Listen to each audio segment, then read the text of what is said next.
ஆண்டவராகிய இயேசு கிறிஸ்துவின் நாமத்தில் காலை வாழ்த்துக்கள். இன்றைய மன்னா, ஆகையால் என் கட்டளைகளையும் என் நியாயங்களையும் கைக்கொள்ள கடவீர்கள். அவைகளின்படி செய்கிறவன் எவனும் அவைகளால் பிழைப்பான், நான் கர்த்தர்.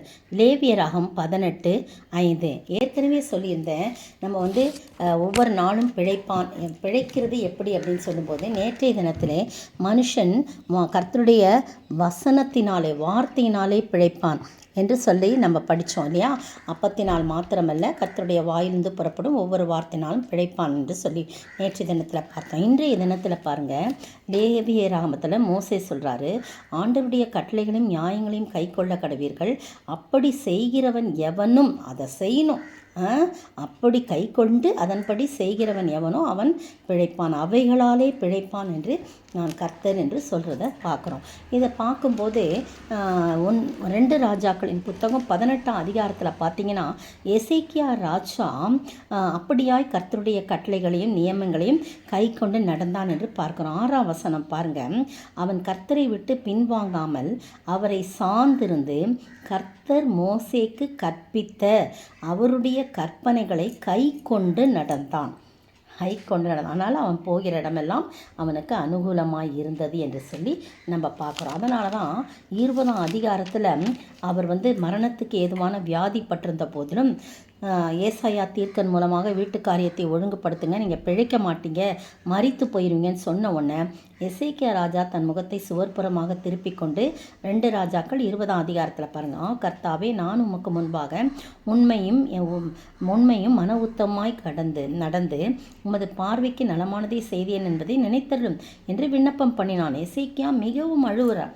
பார்த்தீங்களா? அப்போ ஆண்டவர் சொல்கிறாரு எசேக்கியாவை பார்த்து, அவன் எசேக்கியா ராஜாவுடைய விண்ணப்பத்தை கேட்டேன், அவருடைய கண்ணீரை கண்டேன், நீ திரும்பி போய் என்ன செய்ய, அவருடைய ஆயுசு நாளில் நான் 15 வருஷத்தை நான் கூட்டி கொடுப்பேன், நான் அவனை குணமாக்குவேன், திரும்பமாக அவன் ஆலயத்துக்கு போவான் அப்படின்னு சொல்கிறாங்க. அதே மாதிரி அவரும் போய் சொல்கிறாரு, பிழைத்து கொண்டார். பார்த்தீங்களா?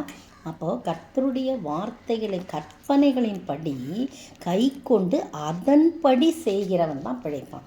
எசேக்கியா ராஜா அதன்படி செய்தான், கை கொண்டு நடந்தான் என்று சொல்லி பார்க்குறோம்.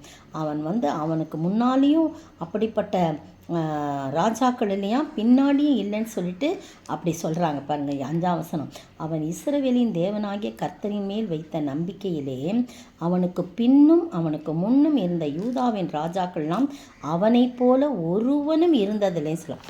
அதனால தான் அவன் பிழைக்கப்பட்டான். பாருங்கள், பிழைக்க மாட்டான்னு சொன்ன வார்த்தையில் அவன் திரும்பவுமாய் பிழைக்கும்படியாக கர்த்தர் மாற்றி போட்டார். நீங்களும் நானும் ஆண்டவருடைய சமூகத்தில் அவருடைய கற்பனைகளையும் அவருடைய கட்டளைகளையும் நியாயங்களையும் கை கொள்வது மட்டும் இல்லை, அதன் படி நடக்கணும், அதன் படி செய்யணும், அப்போ பிழைப்பாம் என்று எழுதியிருக்கிறார். அப்படிப்பட்ட வாழ்க்கையை நாம் வாழ, ஆண்டவருடைய வார்த்தைகளின்படி நடக்க, அவருடைய கட்டளைகளின்படி நாம் செய்ய ஆண்டவர் தாமே கிருபை செய்வாராக. ஆமென். நானும் அது கற்பனையை கண்ணோக்கி கை கொண்டு நடந்திட, நானும் அது கற்பனையை கண்ணோக்கி கை கொண்டு நடந்திட, உமது நீதி நியாயங்களை காத்து நடக்க அருள் செய்யும் என்னாத்துமனேசரே, சித்தம் நடக்கட்டுமே. பாவியாம் என்னை மண்டையில் என்றென்றும் நடத்துமே. ஸ்தோத்தரிக்கிற ஆண்டவரே, துதிக்கிற ராஜா, பாவியாம் என்னை உம்மண்டையில் என்றென்றும் நடத்தும், உமது கற்பனைகளையும் கட்டளைகளையும் கை கொண்டு அதன்படி செய்ய நீர் உதவி செய்யலாம், அப்பொழுது நாங்கள் பிழைப்போம் என்ற வார்த்தையின்படி இன்று கேட்டுக்கொண்டிருக்கிற ஒவ்வொருவரையும் நீர் அப்படியாய் கர்த்தாவே உடைய வார்த்தைகளையும் உடைய கற்பனைகளையும் கை கொண்டு நடக்க நீர் உதவி செய்ய வேண்டும் என்று கர்த்தரும் மீட்பெரும் ராஜாவாகிய இயேசு கிறிஸ்துவின் விலையேற பெற்ற நாமத்தில் ஜெபிக்கிறேன் பிதாவே, ஆமேன். நேற்றைய பதில் 5 கேள்விக்கான பதில்கள். 1, பரிசேயர், மத்தேயு 19:3. 2, சகரியாவின் தந்தை பரகியா, மத்தேயு 23:35. 3, முடிவு பரியந்தம் நிலை நிற்பவனே ரட்சிக்கப்படுவான், மத்தேயு 24:13. 4, லேவியின் தகப்பன் அல்பேயு, அவன் இடம் ஆயத்துறை, மார்க்கு 2:14. 5 கலிலேயாவிலும் யூதேயாவிலும் எருசலேமிலும் இதுமேயாவிலும் யோர்தானுக்கு அக்கறையிலும் இருந்து திரளான ஜனங்கள் வந்து அவருக்கு பின் சென்றார்கள். மார்க்கு 3:8.